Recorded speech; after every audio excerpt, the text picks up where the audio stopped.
This video will show you both how to remove the caliper for installing a new rotor, as well as completely remove it for additional work or replacement. Begin by safely raising and supporting your vehicle and removing the wheels. If you need additional assistance with those tasks, please follow the link provided at the end of this video. Place a wide drip pan to catch any brake fluid during the removal process. The front flexible brake line, red arrow, connects to a mount in the chassis, blue arrow, into a mount on the wheel carrier, green arrow. There is a small hard line from that clip to the caliper. The factory line sits in two grooves in the mount that corresponds with two notches in the line. This keeps the line from turning while you unscrew the nut on the hard line, red arrow. You want to use the right tool for the job. That tool is a 10mm flared nut wrench that is designed to grasp the nut on 5 sides.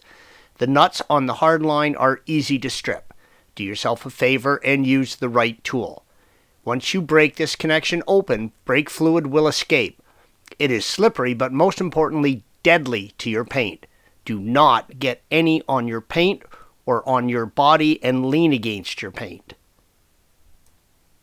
Separate the flex line from the hard line on the caliper.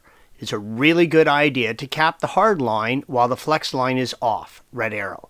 This will help prevent the line from leaking and stop debris from getting in and keep your fluid from getting out. You will need to disconnect the wear sensor from the electrical line.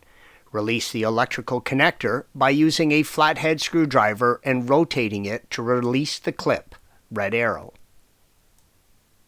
With the wear sensor disconnected and the wires loosened, remove the two T55 torque caliper mounting bolts, red arrows.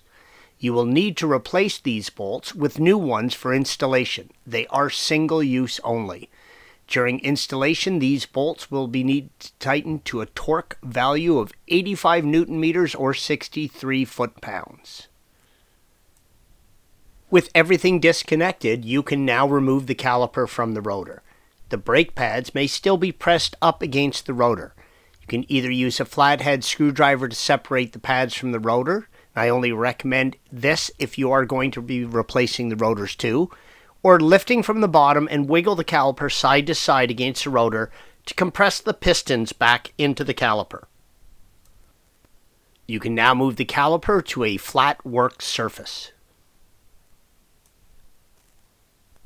Use a set of pliers to remove the old wear sensors. If your wear sensor has activated, you cannot reuse them. The sensor connects to the inboard and outer pad on the front, red arrows. Use a flathead screwdriver to unclip the wear sensor from the hard brake line. You are going to be pushing the pistons back into the calipers. This will cause the brake fluid in the caliper to push out of the hard brake line. If you have a rubber cover on the end of the hard line, you will need to take this off for the brake fluid to escape. Have a rag ready to catch any brake fluid. Use a brake pad spreader and compress the pads outwards, pushing the pistons back into the caliper. If you don't have a spreader, you can use a C-clamp. The pads can now be pulled out of the caliper. The pads or pad retaining plates are stuck to the pistons. Use a trim removal tool to help separate the pads using care around the pistons and the dust boots. If you need to reuse the hard brake line on the top, green arrows, or the hard line that runs to the flex line, red arrow, use a 10mm flared nut wrench to remove the nuts. The nuts on the hard lines are easy to strip and require a flared nut wrench to remove them without doing damage. If you need to reuse the bleed nipples, red arrows, use a flathead screwdriver to undo the rubber caps and use an 11mm flared nut wrench to remove the nuts. The nuts on the hard lines, again, are easy to strip. Make sure you use the right tool. There is a metal retaining clip, red arrow, inside the caliper that is held in with a friction fit. Use a pry bar to pop out the retaining clip. Installation is the reverse of removal. Torque the caliper bolts to 85 Newton meter or 63 foot-pounds. Torque all bracket mounting hardware to 10 Newton meters or 7.5 foot-pounds. When reinstalling, you must bleed your brakes. Do not attempt to drive the vehicle until you have completely bled your brakes.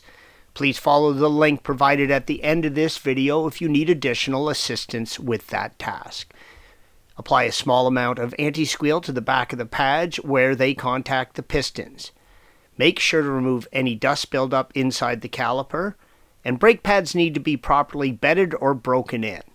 Break in your pads according to the manufacturer of the type of pads you purchased. Thanks for watching. Be sure to subscribe to our channel and check out another video in this series.